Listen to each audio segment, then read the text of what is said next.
Hi, I'm Dark Shades, and today is a journey towards love. Now, I'm not a connoisseur of love, I'm a connoisseur of romance.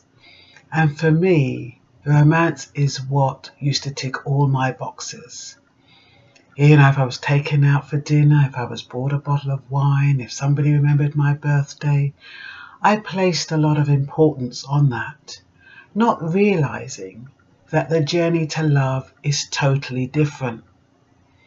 Now, the journey to love is about accepting that we're all deeply flawed. Whether it's because we grew up without acceptance, whether it's because we were criticized, whether it's because we were neglected or abused, regardless of what it was that has flawed our perfection, is the reason the other person is just as deeply flawed as we are. Each one of us, each person you meet, is deeply flawed. And the secret to love is accepting that no one is perfect. The only thing is that a lot of us, we need to recognize, and we don't recognize, that we are flawed. We seem to think our flaws are the other person's flaws, or we analyze the flaws in another person and we don't look at the flaws within ourselves. And when somebody points out our flaws, we see it as criticism, we see it as them judging us, and we don't see it as an opportunity for self-development, for a moment of introspection. Instead, we get on our high horse and we walk out, or we have an argument and not really understanding why and what has happened. Communication tends to be superficial.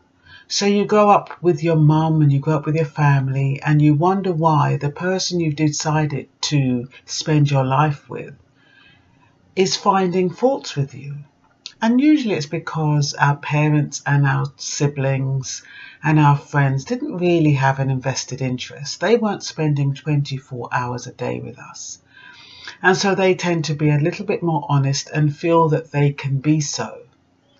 But you'll find a lot of problems start with the fact that we can't be honest in relationships, because honesty is cruel.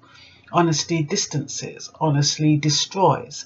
So we end up being in situations and relationships where we're not honest with each other, or we're honest on a superficial level, or we drip feed honesty, or we're honest by omission.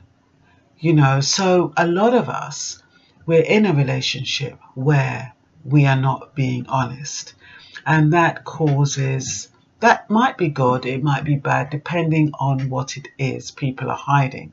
A lot of people hide their flaws because they're afraid that somebody won't accept them.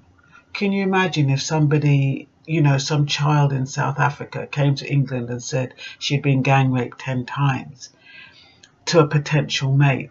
That would paint a picture in that person's mind that that person has been violated so badly. How would she ever be whole enough to conduct a relationship?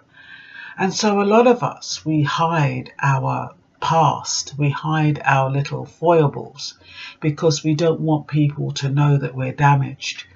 But if we can accept that each and every one of us is damaged, and each of every one of us needs communication to help heal that damage, and the only way you can do that is to discuss our foibles and our flaws in a therapeutic way, not in a judgmental way, but in a way that will help us recognize our flaws in ourselves, and also we communicate in a way that others recognize their flaws as well.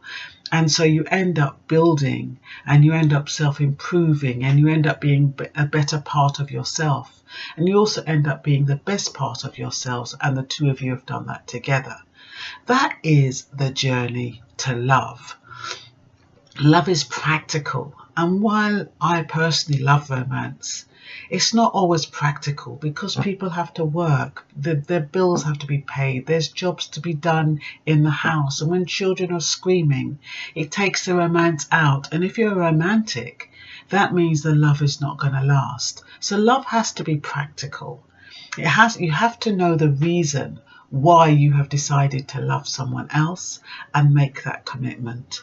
It's not about all those little things about buying chocolates and roses and cars. It's nice, but that should not be the focus. It's also important to nurture the child in us.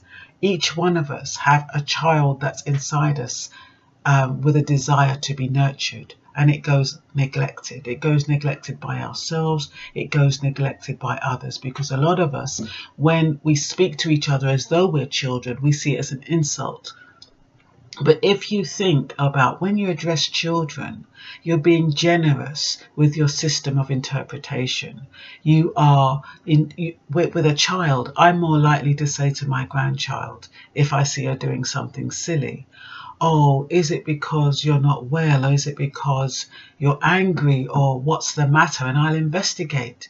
With an adult, we don't do that. We go straight for the jugular, and we don't try to analyze the different reasons why someone's behaving in the way that they do.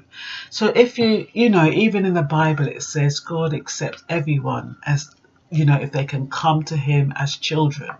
And sometimes we have to treat each other as children, not in a condescending or patronizing way, but from a place of love and a place of patience, a place of endurance and a place of understanding and a place of tolerance. All those traits that we show to children that we love when we have a healthy mindset, those are what we need to give to other people. And we have to acknowledge that we won't always be happy, that there will be events in relationships that won't be how we want them to be, that will make us angry, which will make us disappointed. But we have to see that as an issue to resolve, and to see it as a place where we can grow and understand, to build our own self-worth, our own self-acceptance, and not see it as, the end of the world. It's not a catastrophe. It's not a tragedy. If somebody's been unfaithful to you, don't see it as a tragedy. Just see it as a human frailty and try to work out why that has happened. Somebody starts asking you for money all the time, or somebody's gambling, try to find out what the reason is behind that instead of persecuting. And, it's not that those people need necessarily to be in your intimate space, but they can be in your social space, or they can be in your personal space. So I hope you found this journey to love interesting, and I hope you have a wonderful and safe day.